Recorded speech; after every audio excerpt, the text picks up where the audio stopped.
Climb into your heart on twisted. Cowboys swings, makes one throw, deep left center field. Mullins looks up, and it's out of here. Welcome back to Good Morning Mets. You already know I'm your boy Rasheed McDonald. Today is April 8th, 2025, and last night the New York Mets defeated the Miami Marlins by the score of 2-0, and it is their 5th victory in a row, and it's their 2nd shutout victory in 4 days. The Mets have been clicking to start the season early, and it all starts with pitching. But before we get into all the action and all the analysis, you already know the deal. Let's get to the highlights. Mets looking to win their 5th in a row. Bottom third, Francisco Lindor to no man's land. He'll be safe with the single to lead off the inning. Next batter, Juan Soto. They're going to go shopping at the gap to spend a little bit of that $765 he made over the winter. And that'll go and score Francisco Lindor to open the scoring in this game as the Mets take the 1-0 lead. And with this swing, looks like Juan Soto is getting back on track.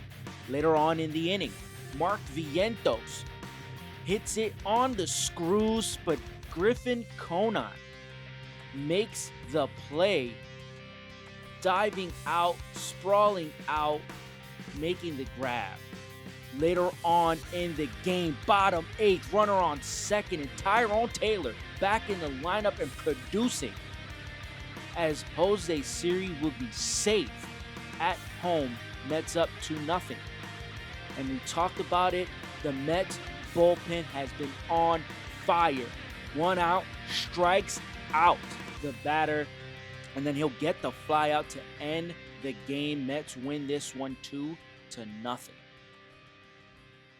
Tonight, we have Clay Holmes on the mound, and he's going to be going up against Connor Gillespie. Not that Connor Gillespie, but the Miami Marlins pitcher, Connor Gillespie, will be taking the mound for the Fish. The first pitch was moved to 4:10 p.m. Thursday due to the simple fact that there's some weather concerns. Maybe some wind advisory is in effect, and this is key.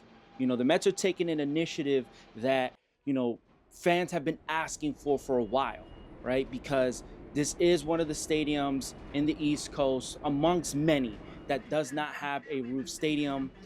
And so they're taking that step with not having fans being cold in the stands, not having them wait, not having the players, warm up and then have to stop.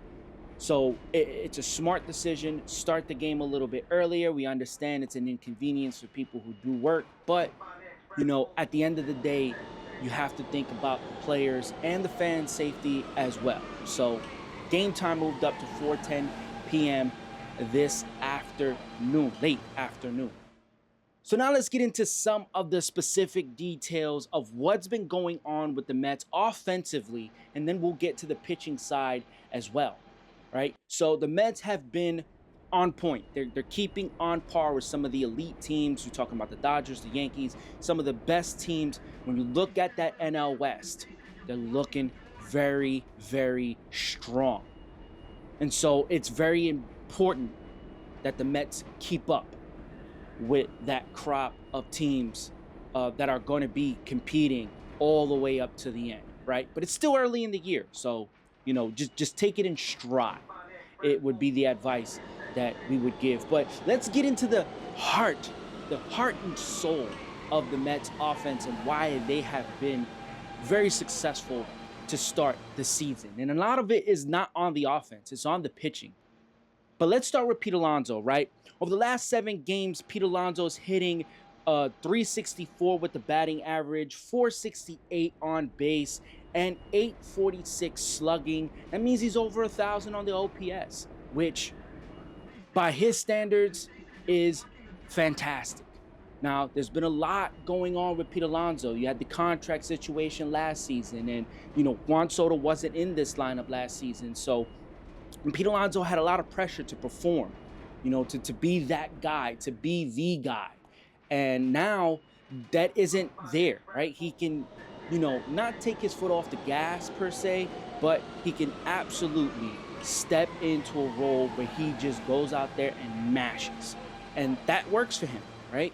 So, and we see the benefit of that. I mean, we're talking 3 doubles, 3 homers, 11 RBIs in the last week, which is elite when you talking about Pete Alonso, and that's the Pete Alonso that we're looking for, the guy that gets on base and is not just looking for home runs, isn't searching. I mean, he had a, multi-strikeout game in that middle, sandwich game of that series over the weekend against the Toronto Blue Jays, but still, he didn't let that affect him, right?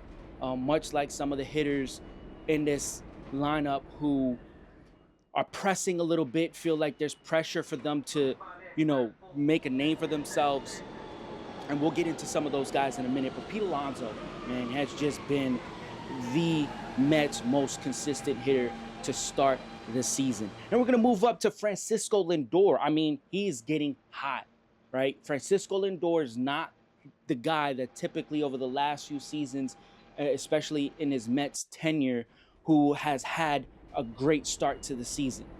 But this year, it's a different approach. You could say maybe it's due to the torpedo bats, or maybe it's just Francisco Lindor finally is becoming the player we all know him to be.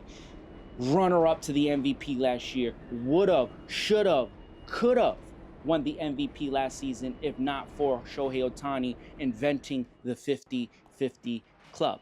But last night, right, 3 for 4 with 3 singles, and he scored a run as well. But I will say this, over the last couple of the entire homestand, since he's gotten back home, he has reached base with a base hit in his leadoff at bat, first at bat of the game, every single game, last 4 games, he's done that.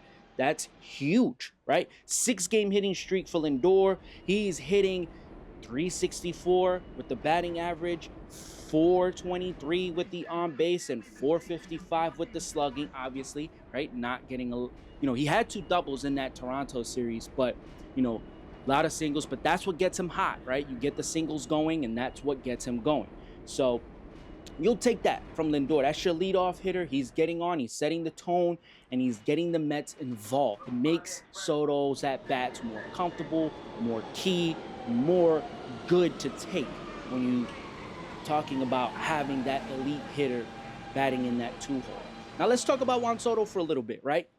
This isn't the Juan Soto that everybody, that New York Yankees Juan Soto where he hit 42 home runs and, he was, top 3 in the MVP last season, and it's going to come, right?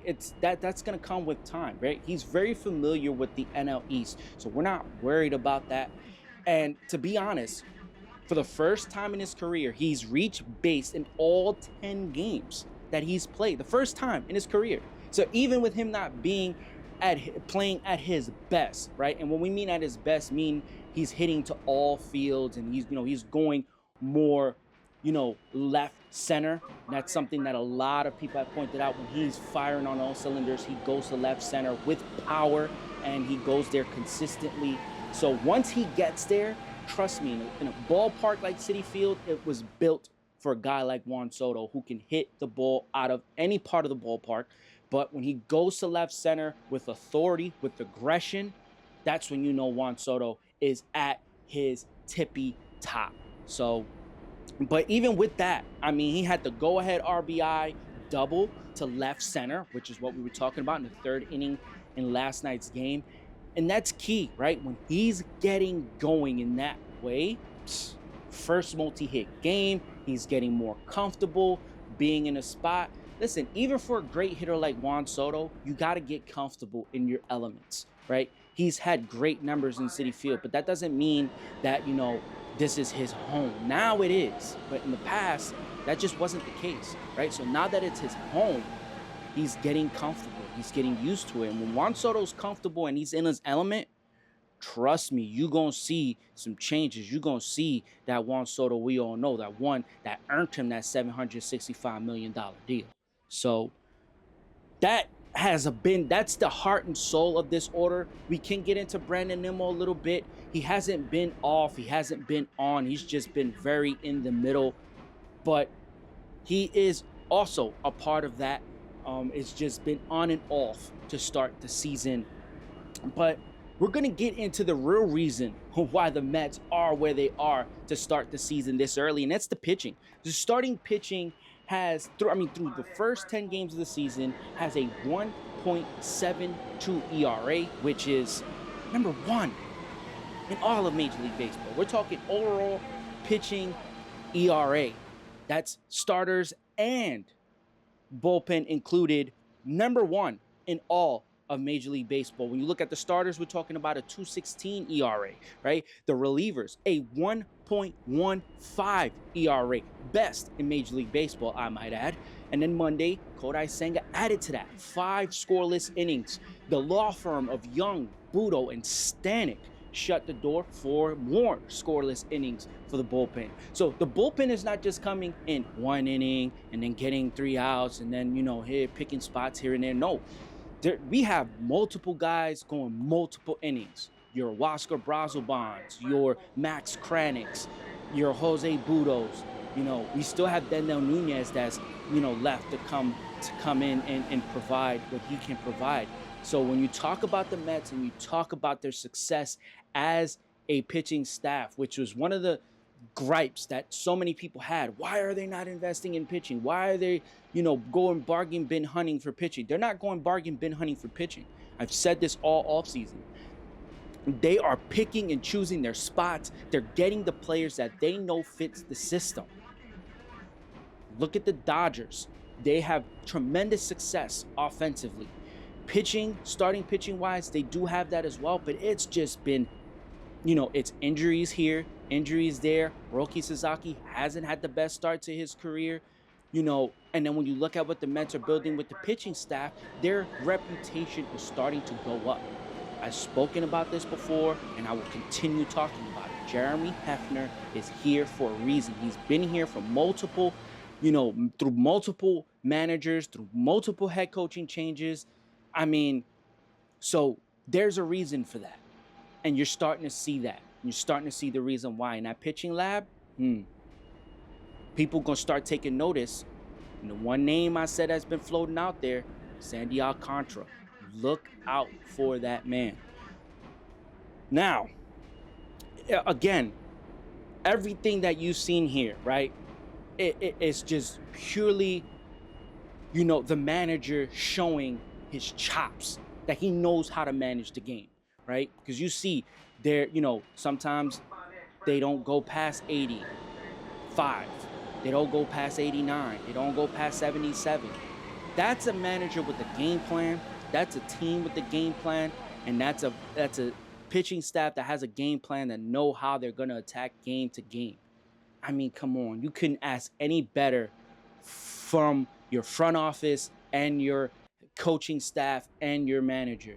When I say elite, it's starting to get there, starting to get to elite territory with Carlos Mendoza and Jeremy Hefner. Now they gotta catch up with the hitting, and I get it. This time of the season, pitchers are ahead of the batters, and it's starting to show.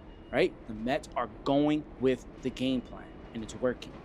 So we're gonna see how the rest of that falls into place. We got Clay Holmes this afternoon.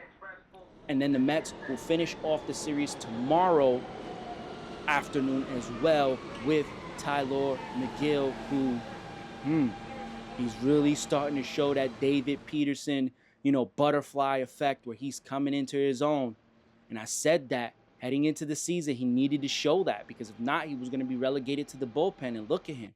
He's out here showing that he deserves a rotation spot.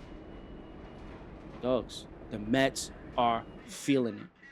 You might not say it because the offense hasn't looked the part, but when your pitching is firing, it allows the offense to have these slow starts. And the bats are going to heat up. Don't worry about that. That's a fact. So we'll see what happens this afternoon, and then heading into tomorrow's finale against the Miami Marlins. You already know the vibes.